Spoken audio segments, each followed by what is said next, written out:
నమస్తే welcome to Deeksha news వివరాల్లోకి వెళితే అంతర్జాతీయ వేదికలపై తెలుగువారి ఖ్యాతిని నిలబెడుతున్న ఏపీ క్రీడాకారులను ముఖ్యమంత్రి వైఎస్ జగన్మోహన్ రెడ్డి అభినందించారు. ఏషియన్ గేమ్స్ లో పాల్గొన్న ఏపీ క్రీడాకారులు కోనేరు హంపి, బి అనుష, ఎర్రాజి జ్యోతి సీఎం జగన్ ను ఇవాళ క్యాంపు కార్యాలయంలో కలిశారు. క్రీడాకారుల్ని ఏపీ పర్యాటక శాఖ మంత్రి ఆర్కే రోజా దగ్గరుండి సీఎం జగన్ ను కల్పించారు. ఇటీవల జరిగిన ఆసియా క్రీడల్లో సాధించిన పతకాలను విజేతలు సీఎం జగన్ కు చూపించారు. స్పోర్ట్స్ పాలసీ ప్రకారం క్రీడాకారులకు ఇచ్చే నగదు పురస్కారాన్ని ఏపీ ప్రభుత్వం ఇప్పటికే విడుదల చేసింది. మొత్తం 4.29 కోట్లను క్రీడాకారులకు ప్రభుత్వం అందించింది. ఈరోజు ఏషియన్ గేమ్స్లో సిల్వర్ మెడల్ వచ్చిన సందర్భంగా ఇక్కడ సీఎం ఆఫీస్లో చీఫ్ మినిస్టర్ గారిని కలవటం చాలా సంతోషంగా ఉంది. మాకు క్యాష్ ఇన్సెంటివ్స్ కూడా ఇవ్వటం జరిగింది. అండ్ ఫర్దర్గా ఇంకా మరిన్ని మెడల్స్ తీసుకురావాలని సపోర్ట్ ఉంటుందని చెప్పటం. సో ఇది ఒక స్పోర్ట్స్ పర్సన్గా ఐ థింక్ ఇటువంటి ఎంకరేజ్మెంట్ రావటం అనేది సంతోషంగా ఉంది. ఎస్పెషల్లీ మేము విన్ అయ్యి వచ్చిన ఆల్మోస్ట్ లెస్ దెన్ 10 daysలో ఇంత ఫాస్ట్గా ఇనిషియేటివ్ తీసుకుని ఇన్సెంటివ్ ఇచ్చినందుకు గాను శాప్ ఎండి ధ్యాన్ చంద్ర గారికి, అట్లానే ప్రిన్సిపల్ సెక్రటరీ ప్రద్యుమ్న గారికి, మన స్పోర్ట్స్ మినిస్టర్ రోజా గారికి అందరికీ కూడా కృతజ్ఞతలు. ఇంద్రకీలాద్రిపై దసరా శరన్నవరాత్రి మహోత్సవాలు ఘనంగా జరుగుతున్నాయి. సరస్వతీ దేవి అలంకారంలో అమ్మవారు దర్శనమిస్తున్నారు. దుర్గమ్మ దర్శనానికి భక్తులు పోటెత్తారు. ఇవాళ మూలా నక్షత్రం కావడంతో గుడికి భారీ సంఖ్యలో భక్తులు క్యూ కడుతున్నారు. ఇంద్రకీలాద్రికి అశేష భక్త జనం తరలి వస్తుండటంతో ఎలాంటి అవాంతరాలు జరగకుండా భక్తులను పోలీసులు అదుపు చేస్తున్నారు. గురువారం రాత్రి 11:30 నుంచే క్యూ లైన్లలో భక్తులు బారులు తీరగా 2 గంటల నుంచి దర్శనాలు మొదలయ్యాయి. ప్రస్తుతం వినాయకుడి గుడి నుంచి ఘాట్ రోడ్డు వరకు క్యూ లైన్లలో భక్తులు వేచి ఉన్నారు. క్యూ లైన్లు నిండిపోవడంతో వీఎంసీ వద్ద కంపార్ట్మెంట్లను పోలీసులు ఏర్పాటు చేశారు. భక్తుల తాకిడి ఎక్కువగా ఉండడంతో వీఐపీ దర్శనాలు రద్దు చేస్తున్నట్లు ఆలయ అధికారులు వెల్లడించారు. భక్తుల రద్దీని సిపి కాంతిరాణ స్వయంగా పర్యవేక్షిస్తున్నారు. మరోవైపు రోపులతో భక్తులను పోలీసులు కంట్రోల్ చేస్తున్నారు. ఇవాళ సుమారు 4 లక్షల మంది భక్తులు వస్తారని అధికారులు అంచనా వేస్తున్నారు. శ్రీమాత్రే నమః. శారదా శారదాంభోజ వదనా వదనాంబుజే సర్వదా సర్వదాస్మాకం సన్నిధిం క్రియాత్. ఆదిపరాశక్తి అఖిలాండ కోటి బ్రహ్మాండ నాయకి జగన్మాత ఇంద్రకీలాద్రిపైన కనకదుర్గా స్వరూపంగా అవతరించి భక్తులను అనుగ్రహించే ఈ దివ్యమైన క్షేత్రంలో శోభకృతనామ సంవత్సరంలో శ్రీదేవి శారదా శరన్నవరాత్రి దివ్య మహోత్సవములు అత్యంత వైభవోపేతంగా ఆరంభమై నేడు మనం 6వ రోజులో ఉన్నాం. నేడు అమ్మని మనం శ్రీ మహాసరస్వతీదేవిగా దర్శనం చేసుకుంటూ ఉన్నాం, పూజించుకుంటూ ఉన్నాం. యా కుందేందు తుషారహార ధవళ, యా శుభ్ర వస్త్రాన్విత, యా వీణా వరదండ మండితకర, యా శ్వేత పద్మాసన అని అమ్మను మనం ధ్యానిస్తూ ఉన్నాం. అటువంటి రూపంతోనే అమ్మను మనం చూస్తూ ఉన్నాం, పూజించుకుంటూ ఉన్నాం. అంటే మంచు బిందువు, మొల్ల మొగ్గ, చంద్రుడు ఎట్లాంటి తెల్లని ఛాయలో ఉన్నారో అమ్మ కూడా అటువంటి తెల్లని మేని ఛాయతో తెల్లని వస్త్రం ధరించి వికసించిన తెల్లని తామ్ర పద్మాసనంలో ఆసీనురాలై పై 2 చేతులందు జపమాలను పుస్తకము ధరించి ఉండి ముందు 2 చేతులలో వీణను మీటుతున్నట్టుగా విద్యాప్రదాయినిగా, జ్ఞానప్రదాయినిగా, వాక్ప్రదాయినిగా మన అనుగ్రహిస్తున్నది ఆ తల్లి. అటువంటి అమ్మని యా బ్రహ్మాచ్యుత శంకర ప్రభృతి దేవై సదా పూజిత. ఎళ్లవేళలా బ్రహ్మ విష్ణు మహేశ్వర సమస్త దేవతలు కూడా ఆరాధించే స్వరూపం ఆ మహాసరస్వతి స్వరూపం. అటువంటి అమ్మని పూజించడం వల్ల నిశ్శేష జాఢ్యాప అంటే సమూలంగా అజ్ఞానాన్ని పోగొట్టుకొని సంపూర్ణమైన జ్ఞానాన్ని, విద్యను, వాక్పటుత్వాన్ని మనం పొందేటువంటి భాగ్యాన్ని ఆ మహాసరస్వతి దేవి అనుగ్రహిస్తుంది. ప్రధానంగా ఈ నవరాత్రులే అమ్మవారి పేరుతోనే ఉన్నాయి, శారదా శరన్నవరాత్రులని. కాబట్టి శారద అంటే మరణమును పోగొట్టి శుద్ధత్వాన్ని, జ్ఞానత్వాన్ని ఇచ్చేటువంటి స్వరూపం. అటువంటి అమ్మను ఉపాసించడం వల్ల, పూజించడం వల్ల విద్యా, జ్ఞానము, వాక్పటుత్వాన్ని పొందుతాము. ఇహంలో సౌఖ్యమైన జీవితాన్ని పొందుతాము, పరంలో ముక్తిని కూడా పొందేటువంటి భాగ్యాన్ని ఆ అమ్మను గ్రహిస్తుంది. శ్రీమాత్రే నమః. స్వస్తి. తిరుమల శ్రీవారి బ్రహ్మోత్సవాలు వైభవంగా సాగుతున్నాయి. బ్రహ్మోత్సవాల్లో భాగంగా ఈ ఉదయం శేషాచలధీశుడు రాముని అవతారంలో తన భక్తుడైన హనుమంతునిపై ఊరేగి భక్తులకు దర్శనమిచ్చారు. హనుమంతుడు భగవత్ భక్తులలో అగ్రగణ్యుడు. గురు శిష్యులైన శ్రీరామ హనుమంతులు తత్వ వివేచన తెలిసిన మహనీయులు కావున ఈ ఇరువురిని చూసిన వారికి వేదాల తత్వం ఒనగూరుతుందని ప్రతీతి. ఈ సాయంత్రం శ్రీదేవి భూదేవి సమేత శ్రీ మలయప్ప స్వామి పుష్పక విమానంలో విహరిస్తారు. మూలా నక్షత్రం రోజున ఇంద్రకీలాద్రిపై కొలువై ఉన్న కనకదుర్గమ్మను పలువురు ప్రముఖులు దర్శించుకున్నారు.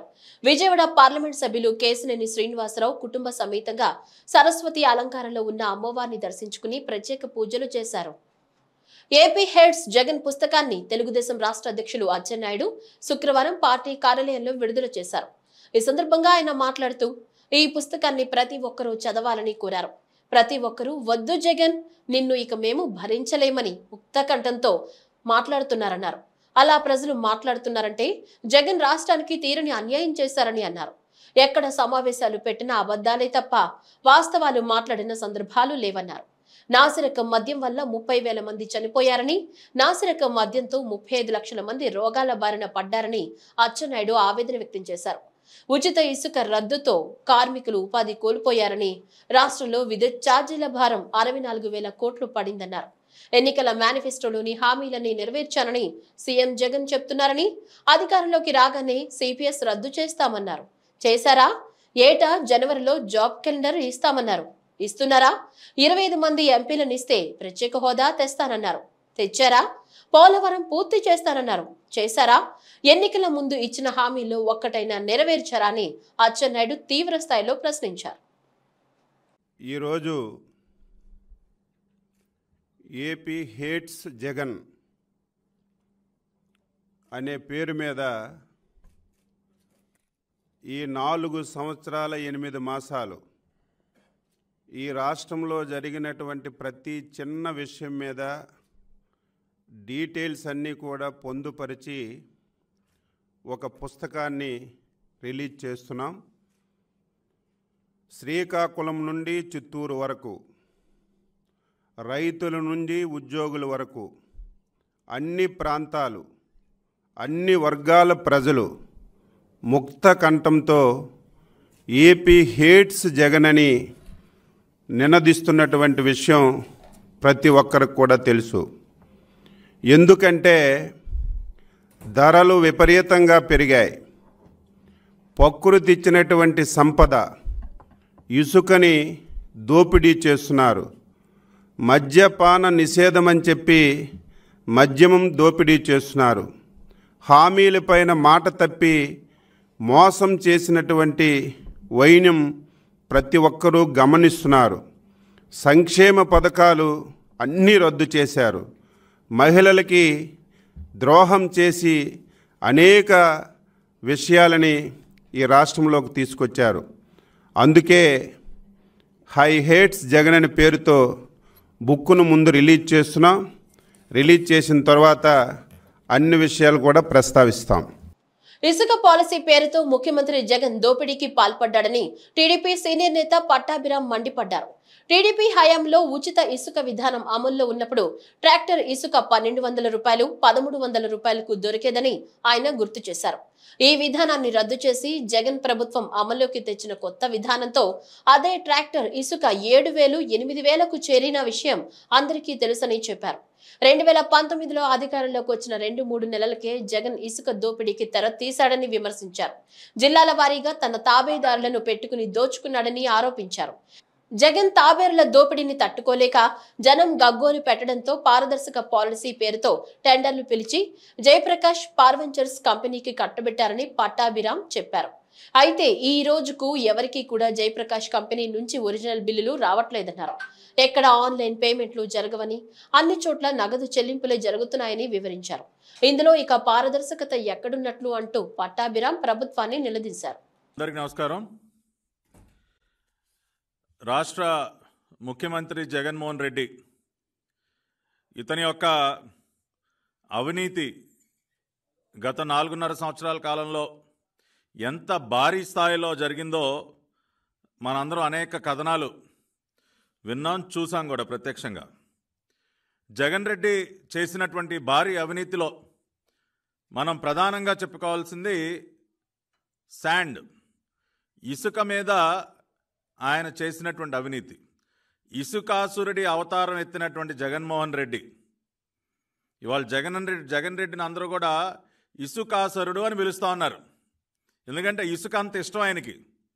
ఇసుక మీద దాదాపుగా 40,000 కోట్ల రూపాయలు, 1 కాదు 2 కాదండి, 40,000 కోట్ల రూపాయలు ఏ రకంగా దోచుకున్నాడో మా పార్టీ జాతీయ అధ్యక్షులు నారా చంద్రబాబు నాయుడు గారు ఒక పవర్ పాయింట్ ప్రజెంటేషన్ ద్వారా రాష్ట్ర ప్రజలందరికీ పోసగుచ్చినట్టు వివరించారు.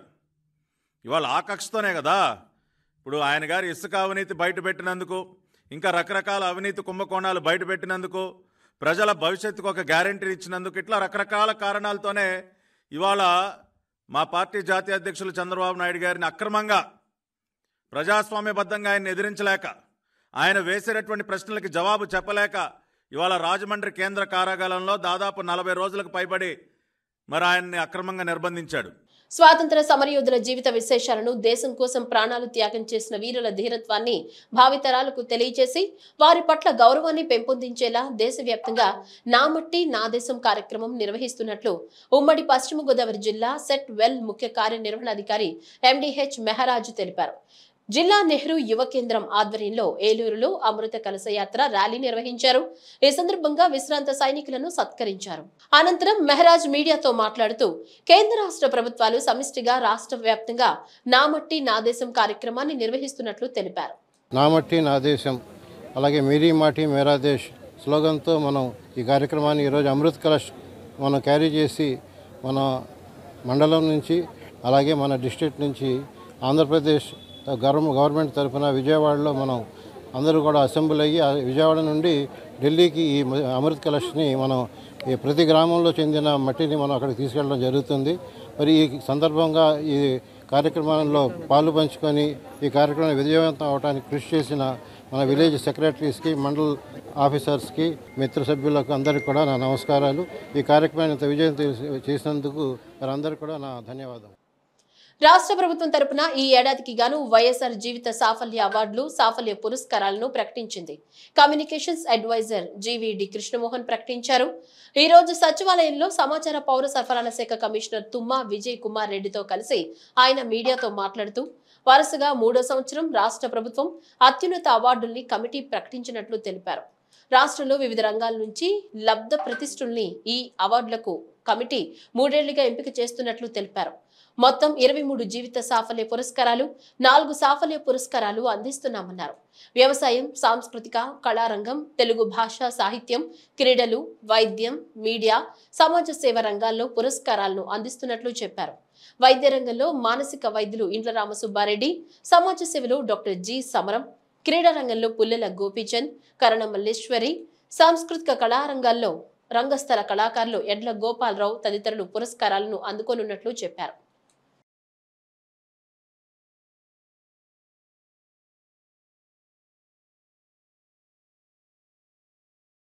దేశంలోనే అత్యంత ప్రతిష్టాత్మకంగా ఈ అవార్డుల్ని తీసుకురావాలి అని చెప్పన్న మొదటి సంకల్పం ఏదైతే ఉందో అది ఏమాత్రం సడలకుండా చెదరకుండా ఈరోజు వైఎస్ఆర్ అవార్డుల్ని 27 అవార్డుల్ని రాష్ట్ర ప్రభుత్వం ముందు ఉంచడం జరిగింది. 27 మందికి లేదా సంస్థలకి ఈ అవార్డుల్ని మేము ప్రకటిస్తున్నాం. ఈ 27 అవార్డుల్లోనూ 23కి లైఫ్ టైం అచీవ్మెంట్ అవార్డులు, 4కి అచీవ్మెంట్ అవార్డులు ఇవ్వటం అనౌన్స్ చేయడం జరుగుతుంది. ముందుగా వ్యవసాయానికి సంబంధించి ఒక ఎస్టీ మహిళ శ్రీమతి పంగి వినీతి గారికి అచీవ్మెంట్ అవార్డుని ప్రకటిస్తున్నాం. ఈవిడ ఉత్తరాంధ్రకి సంబంధించినటువంటి ఒక రైతు. అలాగే అనంతపురం రైతు శ్రీ వైవి మల్లారెడ్డి గారికి లైఫ్ టైం అచీవ్మెంట్ అవార్డుని ప్రకటిస్తున్నాం. తర్వాత ఆర్ట్ అండ్ కల్చర్కి సంబంధించి ఈసారి 10 అవార్డులు ఇస్తున్నాం మొత్తంగా.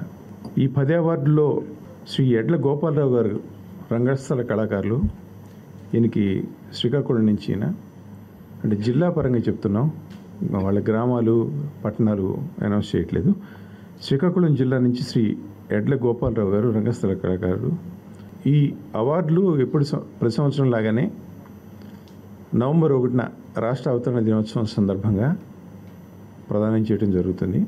ఫైబర్ నెట్ కేసులో ముందస్తు బెయిల్ కోరుతూ తెలుగుదేశం పార్టీ అధినేత పూర్వ ముఖ్యమంత్రి నారా చంద్రబాబు నాయుడు దాఖలు చేసిన SLPపై సుప్రీంకోర్టులో విచారణ జరిగింది. జస్టిస్ అనిరుద్ధ బోస్, జస్టిస్ బేలా ఎం త్రివేది ధర్మాసనం ఎదుట చంద్రబాబు తరపున సిద్ధార్థ లూథ్రా, సిఐడి తరపున రంజిత్ కుమార్ వాదనలు వినిపించారు. తొలుత సిద్ధార్థ లూథ్రా వాదనలు వినిపిస్తూ పిటిషనర్ పై 3 ఎఫ్ఐఆర్లు ఉన్నాయని, ఒకదానికి సంబంధించిన తీర్పు రిజర్వ్ అయిందని తెలిపారు. ఫైబర్ నెట్ కేసులో అరెస్టు చేయవద్దని ఇప్పటికే చెప్పారన్నారు. రాష్ట్ర ప్రభుత్వం తరపున న్యాయవాది రంజిత్ కుమార్ వాదిస్తూ ఒక వ్యక్తి కస్టడీలో ఉన్నప్పుడు మళ్లీ అరెస్టు అనే ప్రశ్నే ఉత్పన్నం కాదన్నారు. చంద్రబాబు జ్యుడిషియల్ కస్టడీ కొనసాగుతోందని, ఈ అంశాన్ని కౌంటర్ అఫిడవిట్ లో తెలిపామని చెప్పారు. వాదనలు విన్న సుప్రీంకోర్టు తదుపరి విచారణను నవంబర్ 8కి వాయిదా వేసింది. స్కిల్ డెవలప్మెంట్ కేసుపై ముందుగా తీర్పు వెలువరిస్తామని, ఆ తర్వాత ఫైబర్ నెట్ కేసు అంశాన్ని పరిగణలోకి తీసుకుంటామని సర్వోన్నత న్యాయస్థానం స్పష్టం చేసింది. అప్పటి వరకు ఫైబర్ నెట్ కేసులో యథాతథ స్థితి కొనసాగించాలని ఆదేశించింది.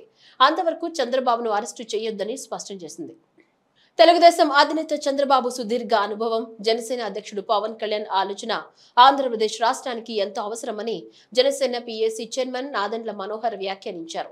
బుధవారం అంబేద్కర్ కోనసీమ జిల్లా కొత్తపేట నియోజకవర్గంలో పర్యటించిన ఆయన మీడియాతో మాట్లాడుతూ 2 నాయకత్వాలు కలిసి రాష్ట్ర భవిష్యత్ కోసం ఉమ్మడి ప్రణాళికను సిద్ధం చేసుకుని ముందుకు వెళ్లబోతున్నామన్నారు. వైఎస్ఆర్ కాంగ్రెస్ పార్టీ విముక్త ఆంధ్రప్రదేశ్ కోసం ప్రజలందరూ కంకణం కట్టుకున్నారని, 2 పార్టీల కలయిక ద్వారా ఏపీలో ఇంకా మెరుగైన అభివృద్ధి తీసుకొచ్చే విధంగా కృషి చేస్తామని స్పష్టం చేశారు.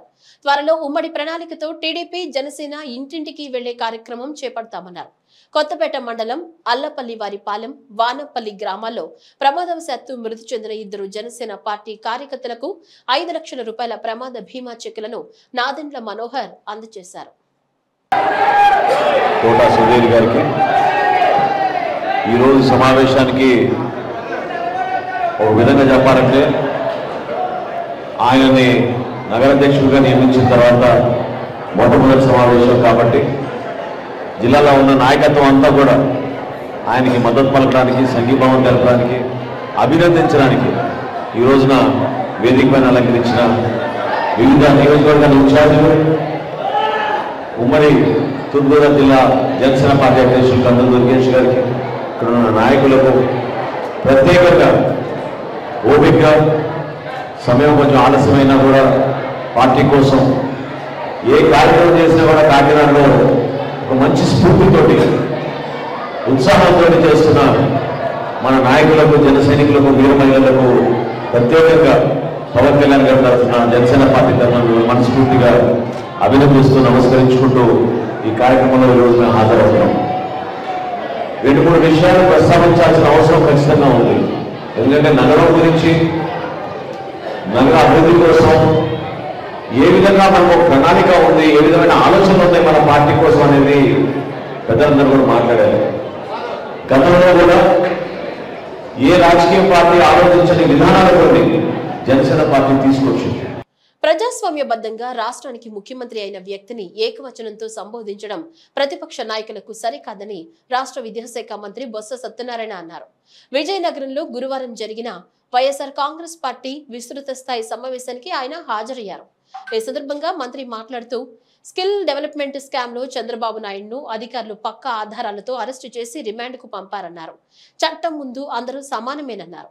రిమాండ్ లో ఉన్న వారికి ఏమైనా సౌకర్యాలు సమకూర్చుకోవాలంటే కోర్టుల ద్వారా చేసుకునే వెసులుబాటు చట్టం కల్పించిందని ప్రతిపక్షాలు ఈ అంశాన్ని గుర్తించాలన్నారు. ఇంతవరకు కూడా చంద్రబాబు నాయుడు గారు కానీ వాళ్ళ నాయకులు కానీ వాళ్ళు కొంచెం జిమెక్కులతోనూ తక్కువ మన విద్యుత్తోనూ ఎంత దోచినా ఎంత తిన్నా వాళ్ళు వచ్చి వాళ్ళకి వచ్చిన మేనేజ్మెంట్తో బయటపడేవారు. ఈసారి అవి పాపం ఎందుకంటే దేవుడు ఎప్పుడూ ఒకలా చూడడు. తప్పు చేసినప్పుడు ఎప్పుడైతే శిక్షించబడవలసిందే.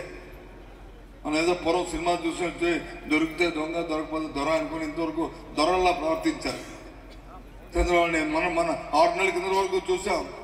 తమ్ముంటే మమ్మల్ని అరెస్ట్ చేయండి, మీరేం తప్పు చేశాం, మీకు చేతకాని వాళ్ళు అని ఏకవచనంతో మాట్లాడుకుని రాజ్యాంగ పదవిలో ఉన్న ముఖ్యమంత్రి గారిని వచ్చి ఏలనాడుతూ తోలనాడుతూ చిన్న పెద్ద లేకుండా మంత్రులు కానీ, ఎమ్మెల్యేలు కానీ, ఎంపీలు ఇష్టం వచ్చినట్టుగా నెత్తి మీద తల మీద రూపాయి పెడితే చల్లమే కూడా ఇష్టారాజ్యంగా మాట్లాడటం మనం చూసాం.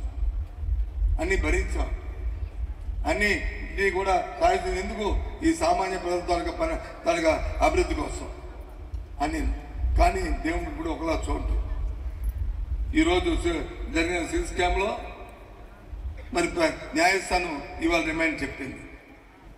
తప్పు చేయకపోతే ఎందుకు అక్కడ ఉన్నాం? ముఖ్యమంత్రి వైఎస్ జగన్మోహన్ రెడ్డి ఆదేశాలతో మెడికల్ డిస్పెన్సరీలను విడతల వారీగా ఆధునీకరిస్తున్నామని ఏపీఎస్ ఆర్టీసీ మేనేజింగ్ డైరెక్టర్ సిహెచ్ ద్వారకా తిరుమలరావు తెలిపారు.